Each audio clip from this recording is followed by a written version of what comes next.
बिस्मिल्लाहिर्रहमानिर्रहीम। आज का हमारा चैप्टर है 6, जहाँ से हमने स्टार्ट करना है। इसका नाम है केमिकल बॉन्डिंग। तो सबसे पहले हम बात करते हैं कि केमिकल बॉन्ड क्या होता है। Chemical bond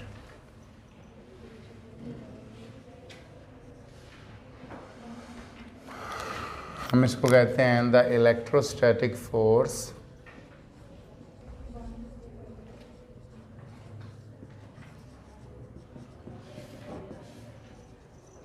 of attraction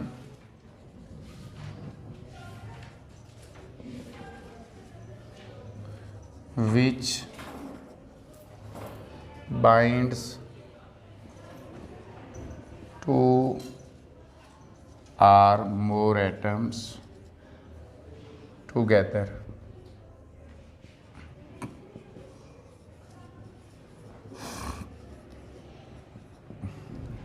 is called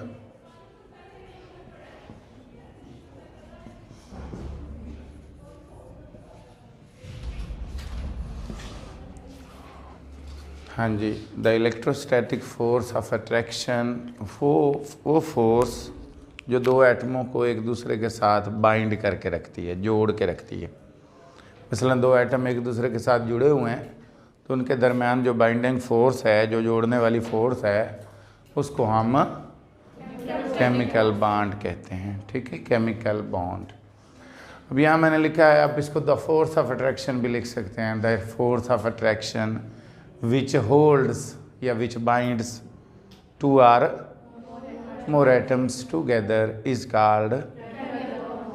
अगली बात यह है कि एटम्स को बॉन्ड बनाने की ज़रूरत क्यों पेश आती है, एटम्स बॉन्ड क्यों बनाते हैं, जिसको आप यहाँ पर लिखेंगे कॉज ऑफ केमिकल बॉन्ड कह लें या कॉम्बिनेशन कह लें।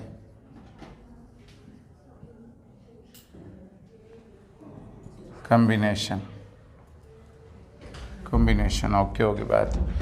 अब जो बॉन्ड है उसको बनने की ज़रूरत क्यों पेश आ रही है, क्या वजह हो सकती है कि एक एटम जो है वो बॉन्ड बना रहा है। ठीक है, अब उसकी जो है हम सबसे पहली बात ये करते हैं कि एटम्स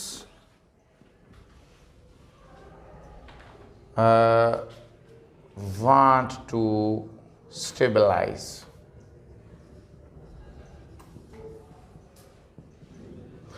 एटम्स अपने आप को स्टेबल करना चाहते हैं। एटम्स अपने आप को स्टेबल करना चाहते हैं और वो स्टेबल करने के लिए क्या करते हैं, केमिकल बॉन्ड बनाते हैं। एक दूसरे के साथ कॉम्बिनेशन इसलिए करते हैं ताकि वो स्टेबल हो जाएं। हाँ जी, यहाँ पर सबसे पहले आपने ये बात याद रखनी है कि मिसाल के तौर पर हमारे पास एक सोडियम है। सोडियम का एटॉमिक नंबर 11 है। इसकी कॉन्फ़िगरेशन बनेगी 1s2 2s2 2p6 और 3s1। अगर आप गौर करें तो आपको आइडिया हो रहा होगा। ये लास्ट टाइम आप लोगों ने कॉन्फ़िगरेशन के बारे में लेक्चर्स लिए हैं, आपको आइडिया होगा कि इसको कैसे लिखना है। 2 4 6 4 10 और 1 11। ठीक है, तो इसके अंदर हमारे पास 11 एटॉमिक नंबर है और उसकी कॉन्फ़िगरेशन ये आ रही है। इसके हिसाब से अगर आप देखें तो S जो है उसके अंदर 1 इलेक्ट्रॉन है। कितने इलेक्ट्रॉन है? 1। आपको मैंने लास्ट टाइम बताया था कि अगर किसी भी ऑर्बिटल की बात कर रहा हूँ, सब शेल की बात नहीं कर रहा, अगर किसी ऑर्बिटल में 1 इलेक्ट्रॉन है तो वो ऑर्बिटल पार्शियली फिल्ड कहलाता है। क्या कहलाता है? या आप उसको कह सकते हैं कि it has unpaired electrons. It has unpaired electrons. आप ये कह सकते हैं कि इट हैज़ अनपेयर्ड इलेक्ट्रॉन्स। इसका मतलब ये हुआ कि उसके अंदर 1 इलेक्ट्रॉन है और वो पार्शियली फिल्ड है, या उसके अंदर अनपेयर्ड इलेक्ट्रॉन है। याद रख लेना, the basic and most important condition for the bond formation is that it should have unpaired electrons. किसी भी एलिमेंट के पास अगर अनपेयर्ड इलेक्ट्रॉन हैं तो it will participate in the bond formation. अगर उसके अंदर अनपेयर्ड इलेक्ट्रॉन नहीं हैं तो वो बॉन्ड बनाने में हिस्सा नहीं लेता। ये बुनियादी शुरू की बातें हैं जब केमिकल बॉन्डिंग के ऊपर वर्क स्टार्ट हुआ। क्लियर होगी बात? यहाँ तक किसी को कोई कंफ्यूजन है तो पूछ लें।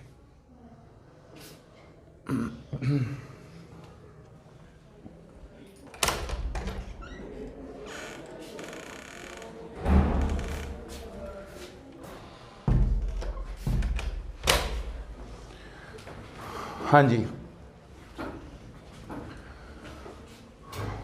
क्लियर हुआ पॉइंट?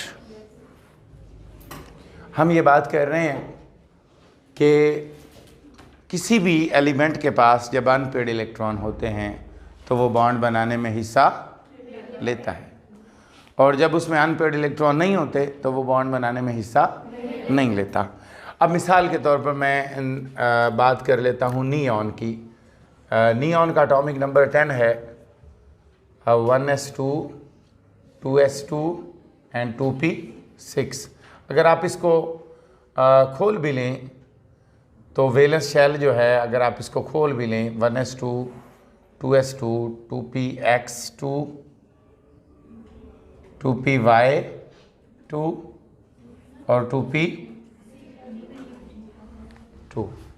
ज़रा गौर करें। सबसे पहले वैलेंस शेल के बारे में मैं आपको बता दूं।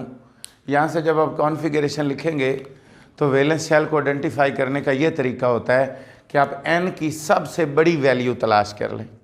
n की मसलन ये 1 2 ये n की वैल्यूज़ हैं, क्या हैं? तो ज़ाहिरी बात है सबसे बड़ी वैल्यू कौन सी हुई? बोलो 2। तो इसका मतलब 2s से वैलेंस शेल स्टार्ट हो रहा है। कहाँ से शुरू हो रहा है? 2s2 एंड 2p6, ये वैलेंस शेल के सब शेल्स हैं।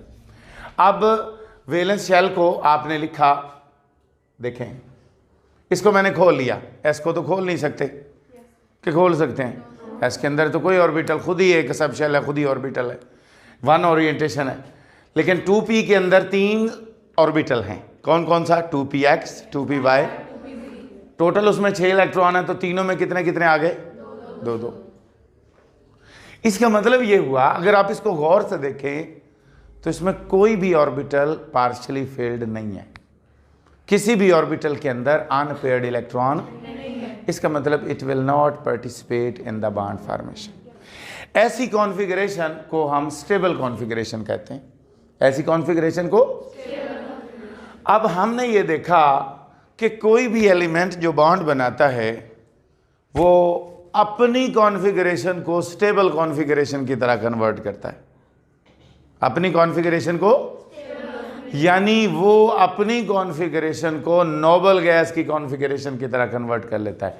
नियॉन एक नोबल गैस है। नोबल गैस कौन से एलिमेंट्स हैं? 8 ग्रुप के एलिमेंट्स, 8वें ग्रुप के एलिमेंट्स को हम नोबल गैसेस कहते हैं।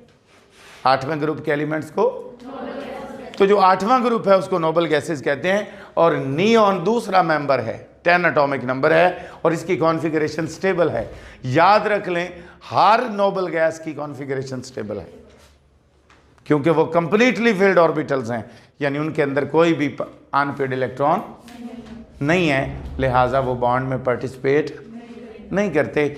इस वजह से कि एटम्स जो बॉन्ड बना रहे हैं, जिसकी हम बात कर रहे हैं कि एटम्स बॉन्ड बना रहे हैं, they want to get stabilized. For this purpose they convert their configuration into the noble gas configuration, और you can say the stable configuration. मेरी बात क्लियर हो गई?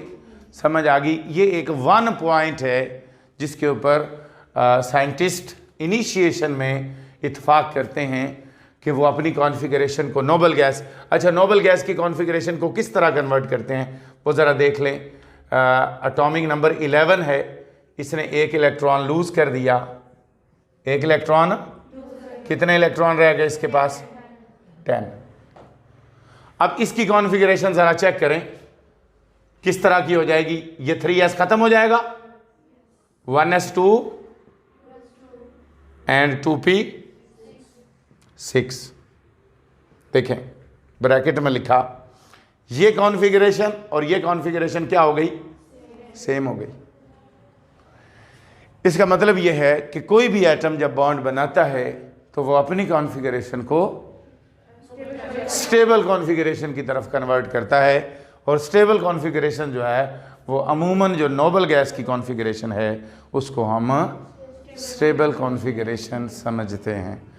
ये बात क्लियर हो गई यहाँ तक कि कोई एटम क्यों बॉन्ड बनाते हैं। अब दूसरी वजह ये पेश की गई, दूसरी सेकंड रीज़न ये पेश की गई। पहली वजह तो ये हो गई, दूसरी वजह ये है कि वो स्टेबल होते हैं, वो स्टेबल होते हैं। कैसे स्टेबल होते हैं? They complete their octet, they complete their octet. Octet क्या होता है कि उनके वैलेंस शेल में 8 इलेक्ट्रॉन हो जाएं। This is called octet rule. हम इसको ऑक्टेट रूल भी कह लेते हैं, ऑक्टेट रूल।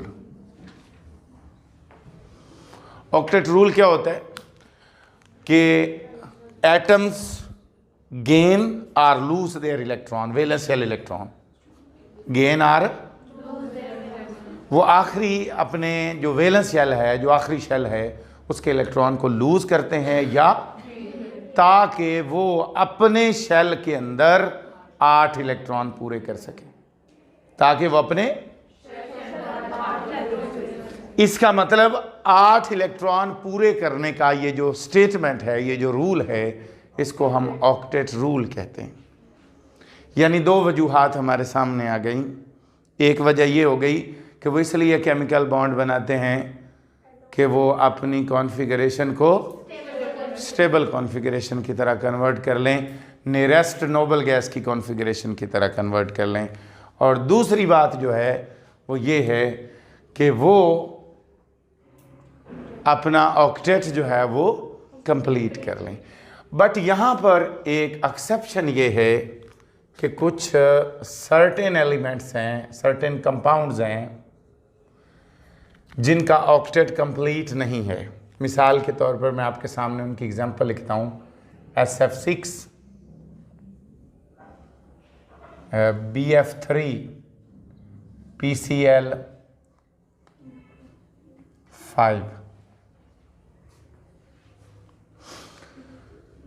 इसी तरह बहुत सारे और कंपाउंड्स हैं जो बुक में आपके दिए हुए हैं। देखें, एक बॉन्ड 2 इलेक्ट्रॉन से बनता है। सल्फर के गिर्द कितने इलेक्ट्रॉन हैं? 12। नज़र आ रहे हैं ना?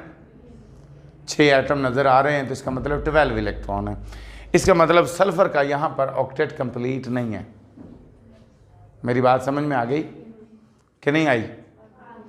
यानी इसी तरह यहाँ पर बोरान का कंप्लीट नहीं है, इसके गिर्द 6 इलेक्ट्रॉन नज़र आ रहे हैं आपको, 8 नहीं है।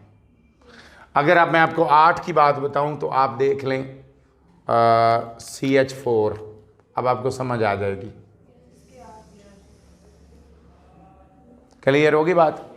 इसका मतलब यह है कि ऊपर जो मैंने कंपाउंड्स दिए हैं उनका ऑक्टेट कंप्लीट नहीं है, although in spite of it they are stable.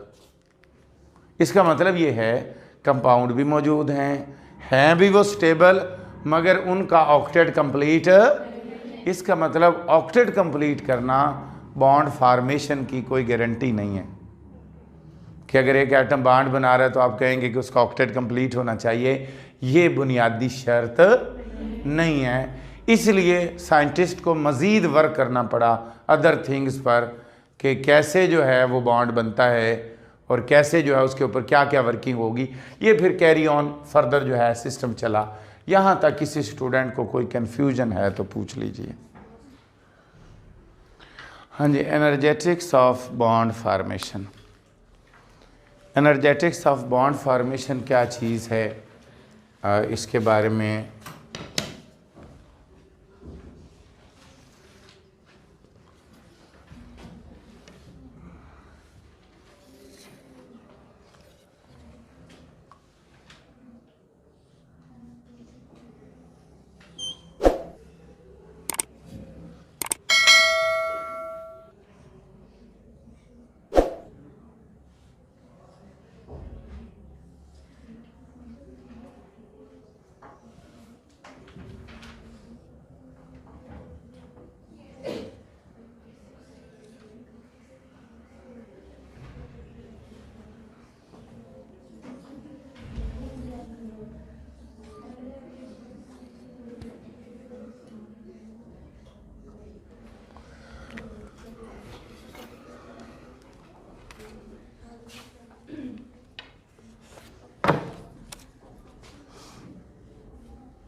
हाँ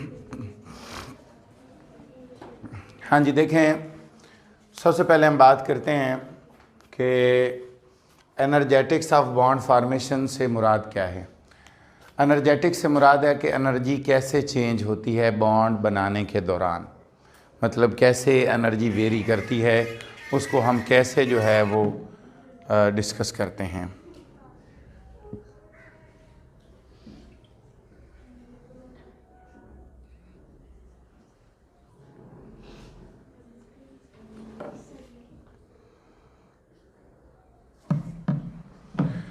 एनर्जेटिक्स ऑफ बॉन्ड फार्मेशन। अच्छा, इसके अंदर हम क्या डिस्कस करने लगे हैं कि एनर्जी कैसे वेरी करती है। अब अगर आप कोई भी एटम की बात करें, मिसाल के तौर पर यहाँ पर जो एग्जांपल दी है उसने हाइड्रोजन की दी है, ठीक है। इसी तरह यहाँ पर भी एक आप हाइड्रोजन एटम ले लें। अब अगर आप गौर करें तो इनके अंदर दो तरह की अट्रैक्टिव फोर्सेस हैं और दो तरह की रिपल्सिव फोर्सेस हैं। अट्रैक्टिव फोर्सेस कौन सी हैं, ज़रा गौर करें। इसका न्यूक्लियस इसके इलेक्ट्रॉन को अट्रैक्ट करेगा और इसका न्यूक्लियस, इसका मतलब these are two type of attractive forces. इसका न्यूक्लियस इसके न्यूक्लियस को रिपेल करेगा और इसके इलेक्ट्रॉन, इसका मतलब there are two type of attractive forces and two type of, यूं समझ लें, सिंपली आप ये बात कह लें कि there are two type of forces between the atoms, attractive forces and. अब अगर कोई दो एटम करीब आ रहे हैं तो इसका मतलब वहाँ अट्रैक्टिव फोर्सेस की मैग्नीट्यूड ज़्यादा है। मेरी बात समझ में आ रही? जैसे दो स्टूडेंट्स हैं, उनमें आपस में रिलेशन ज़्यादा हो रहा है तो इसका मतलब there is attraction, more attraction. अगर नहीं हो रहा तो इसका मतलब देयर इज़ रिपल्शन। तो दो बातें हैं, एक अट्रैक्टिव फोर्स है और एक अट्रैक्टिव फोर्स की जो मैग्नीट्यूड है वो ज़्यादा है then repulsive forces. Due to this reason they are coming close together, इसलिए वो एक दूसरे के करीब आ रहे हैं। अब वो ये देख रहा है, ग्राफ से आपको नज़र आ रहा है कि जैसे जैसे वो देखे करीब आ रहे हैं उनकी पोटेंशियल एनर्जी कम हो रही है। नज़र आ रहा है ना ग्राफ से कि ये पोटेंशियल एनर्जी मैंने वाई एक्सिस पर ली है। जैसे जैसे वो करीब आ रहे हैं ग्राफ डाउनवर्ड मूव कर रहा है, तो उनके दरमियान पोटेंशियल एनर्जी क्या हो रही है, उनकी कम हो रही है। मेरी बात क्लियर हो गई?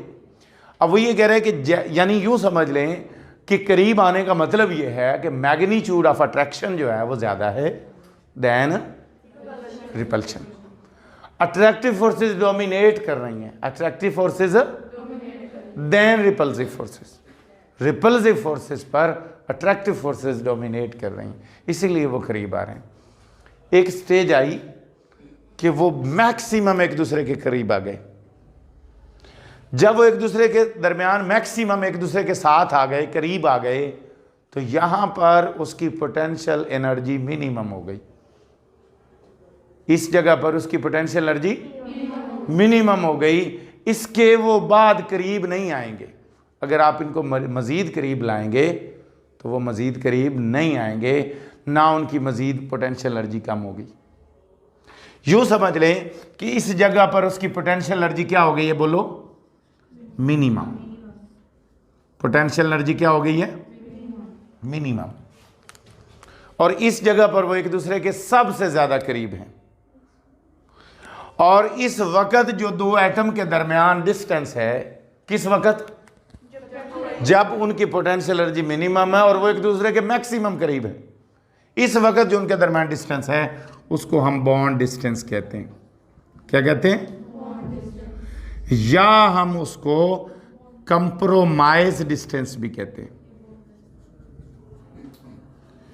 या हम उसको बॉन्ड लेंथ भी कहते हैं।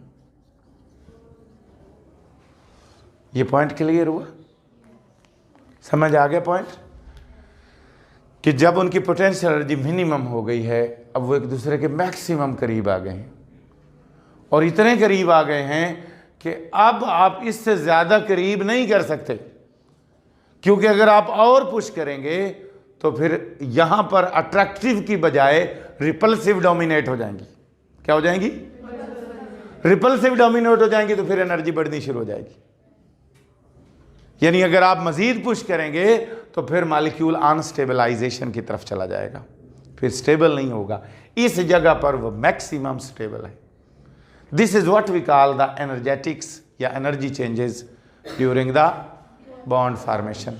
इसके अंदर उसने बुक के अंदर यही सारी बातें लिखी हैं कि जब दो मालिक्यूल ऑफ हाइड्रोजन उसने समझाया करीब आते हैं तो उनके दरमियान दो तरह की फोर्सेस ऑपरेट होना शुरू हो जाती हैं, अट्रैक्टिव और अगर याद रख लें रिपल्सिव डोमिनेट करेंगी तो दो एटम फ्लाई अपार्ट, दूर चले जाएंगे, दो एटम्स दूर चले जाएंगे, दे विल फ्लाई अपार्ट, वो कभी करीब नहीं आएंगे।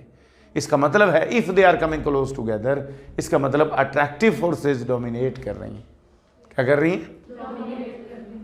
अगर अट्रैक्टिव फोर्सेस डोमिनेट कर रही हैं तो इसका मतलब ये है कि they are coming close together. एक स्टेज आएगी जब वो मैक्सिमम एक दूसरे के करीब आ जाएंगे, जब वो ज्यादा से ज्यादा एक दूसरे के करीब आएंगे तो उस वक्त उनकी पोटेंशियल एनर्जी मिनिमम हो जाएगी, और उस वक्त जो डिस्टेंस होगा उनके दरमियान उसको हम क्या कहेंगे? अगर आप इससे मजीद पुश करेंगे तो सिस्टम की एनर्जी बढ़ जाएगी और वो अनस्टेबलाइजेशन की तरफ चला जाएगा। This was today's introductory lecture of chemical bonding. Clear होगी बात? कोई कंफ्यूजन है तो पूछ लीजिए।